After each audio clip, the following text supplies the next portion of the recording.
Live from the Injured on the Go Just Call Mo studio. It's a blast! It's Orlando's own Tom and Dan. Welcome back to A Corporate Time.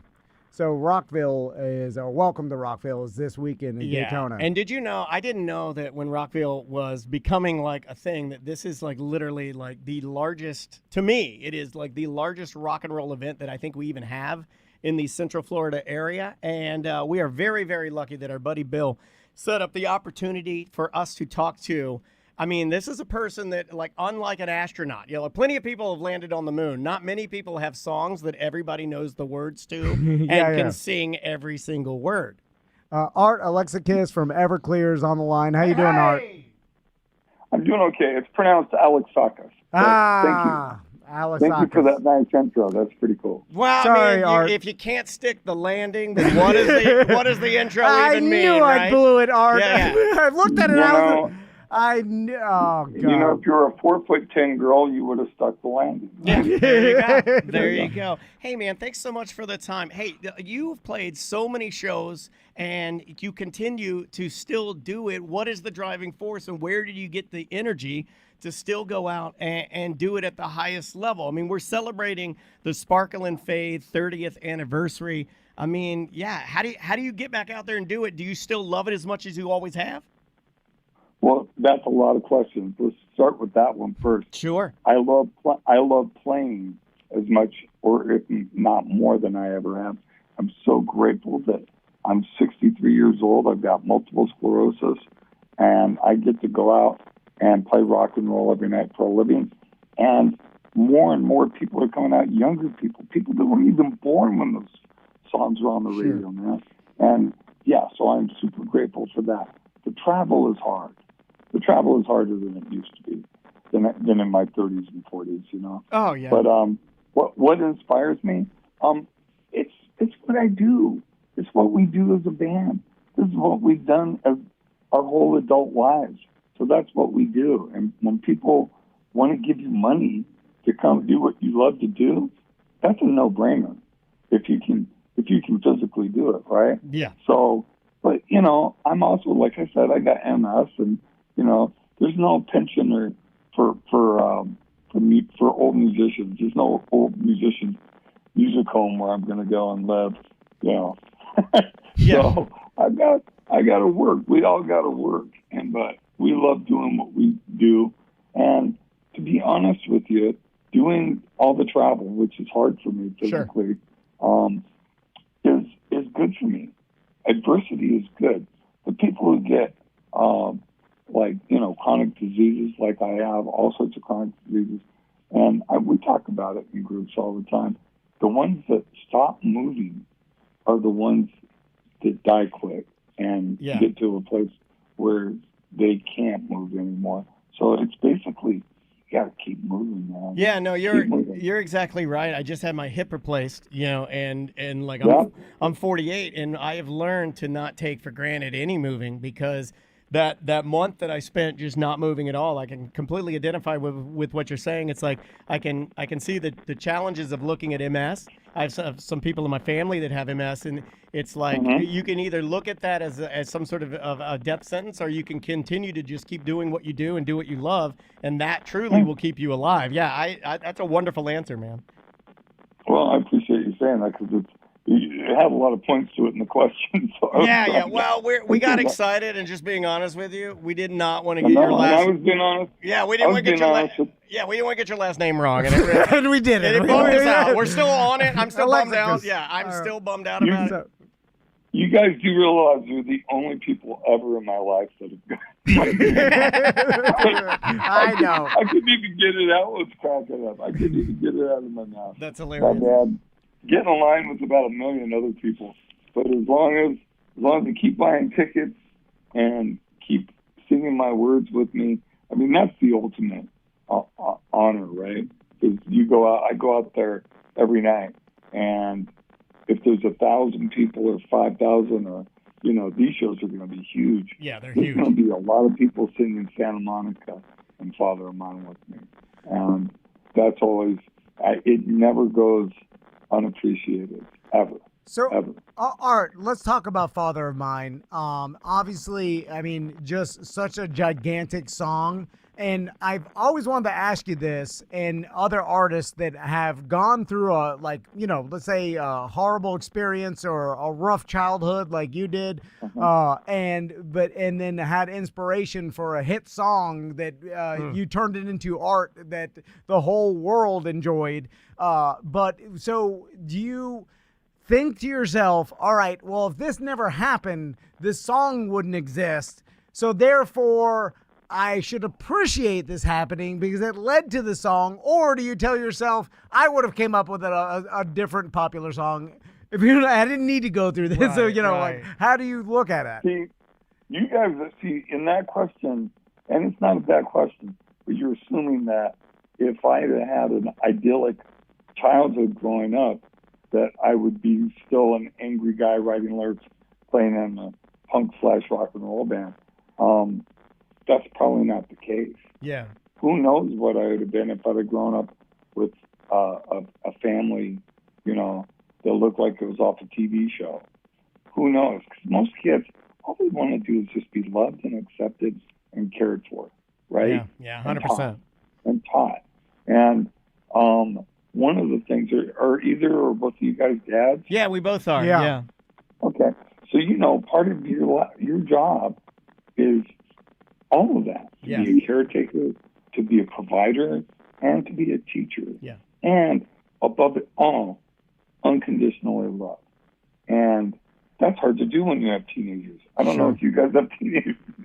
Not That's hard yet. to do. Not yet, but Almost. I hear Well- I hear tell. Yes. Yeah, but Art, what if I left now? Maybe they'd become rock stars. You see what I'm saying? No. Maybe that trauma would drive them to do something extraordinary. I'm joking. Yeah, but then they would burn you in effigy. Yeah, that's true. No, I don't resent my dad. My dad was damaged goods as well.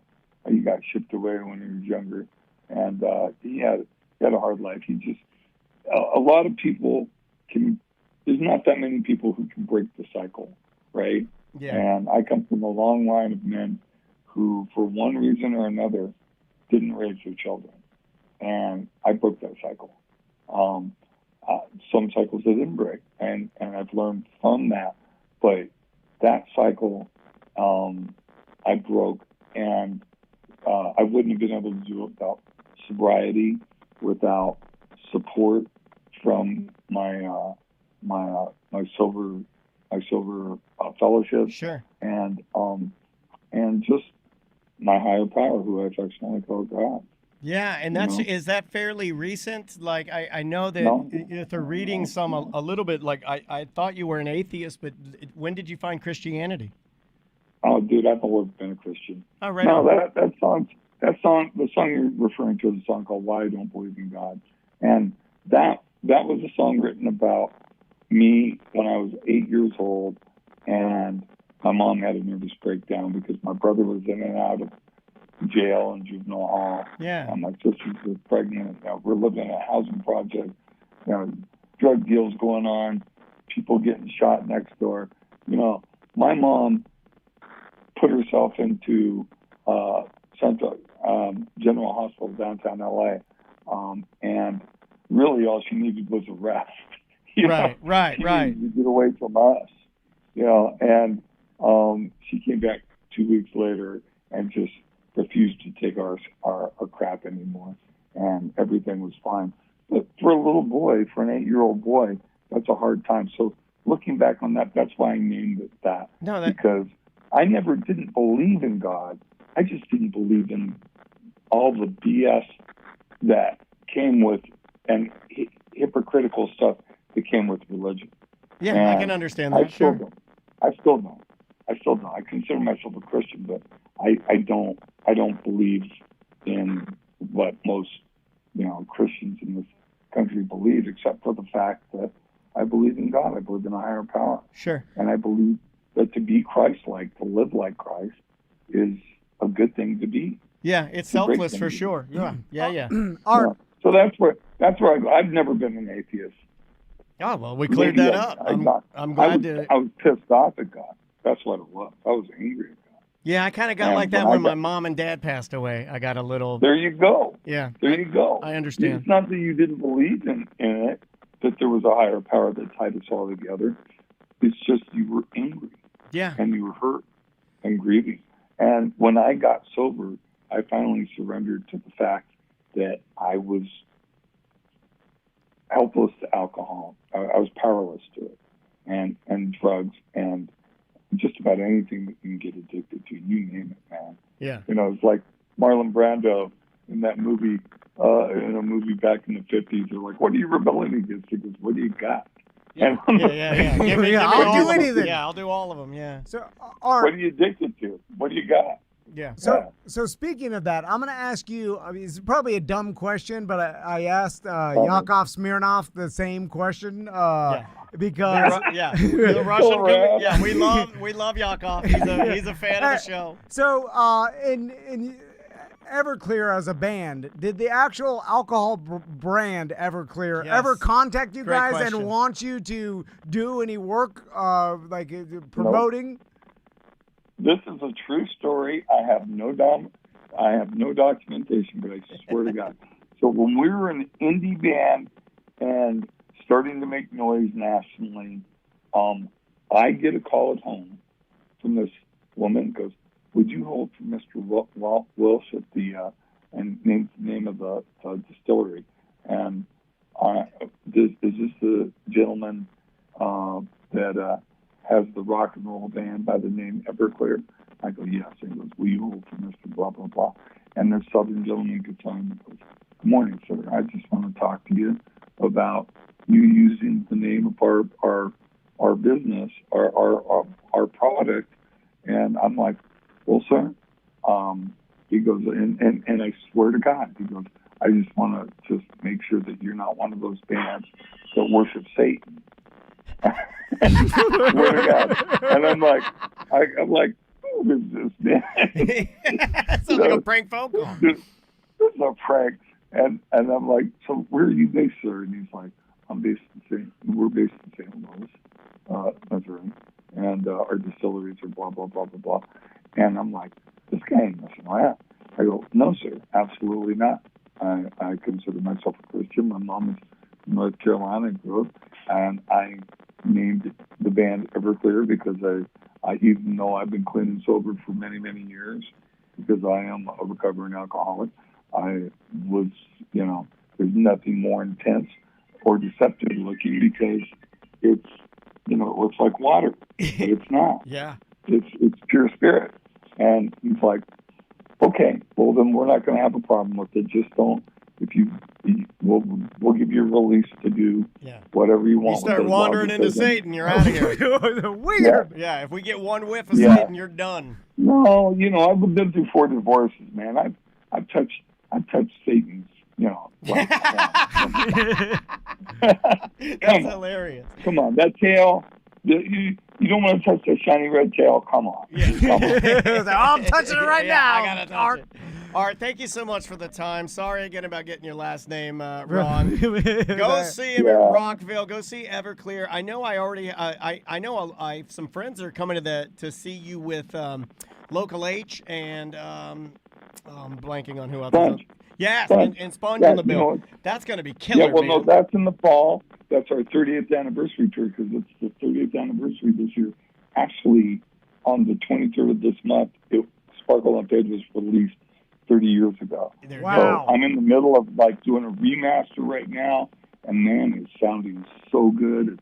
It's so much bigger and deeper than it sounded before, and just heavier, and just stoked. But that's the 30th anniversary tour, so people can go to everclearmusic.com and look for tour dates. There you go. Well, Art, thank you so much for taking the time to talk to us, and we'll see you at Rockville, okay? All right, boys. Take care, Thank man. you for your call. All right. Appreciate it. I'm so mad at myself that I didn't look at an interview. No, I'm mad at me. I did that as a joke too. I'm like, all right, you do it, and then I would have said the same way you said it though. Alexakis is what I was going to say. It's Alexakis. Right? Alexakis. And all I needed to do was look up an interview and have the interviewer say his name. Incorrect. And then I would have.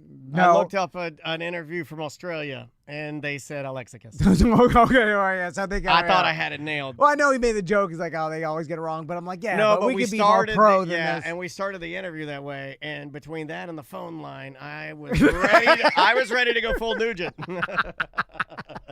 Is that they come in threes? They come in threes, right? TJ Miller, Ted Nugent, Alexakis. Alexakis. Anyway, that's funny that nowadays people like send a cease and desist, lawyers get involved. It's like the owner of the distillery calls. Back in the day, they are would have like, done are you that. the young man that has a band named Everclear? I want to know if you worship the devil or not. Arthur Alexakis, please. I got a cease and desist one time. Yeah. But just call the person up and see what he's about, and then you just work it out like that. And that's a better way. Never work it out.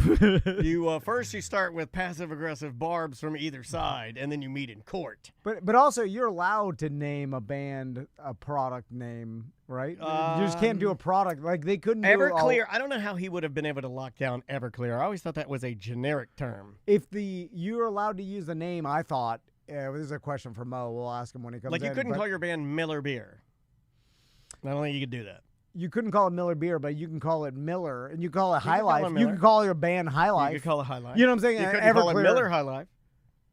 Yeah, I think you probably that you couldn't combine them, but you could use the name as long as it's not another alcohol product. It's similar. I think it's as long as it's totally different. I think then the name opens up again. Is Something Charlie like that. Daniels still alive? Can we get him on the show? Yeah, we Okay. can. I'm sitting there. Sorry, I was just making a list of people I want to get on the show now that are crazy. What about R. Kelly's in jail? We can call him from jail. I got my baby. I don't know. Baby calling. Did you hear Tom and Dan? They talked to R. Kelly today. My God. We're like, be on the phone. All right. We will see you in a minute.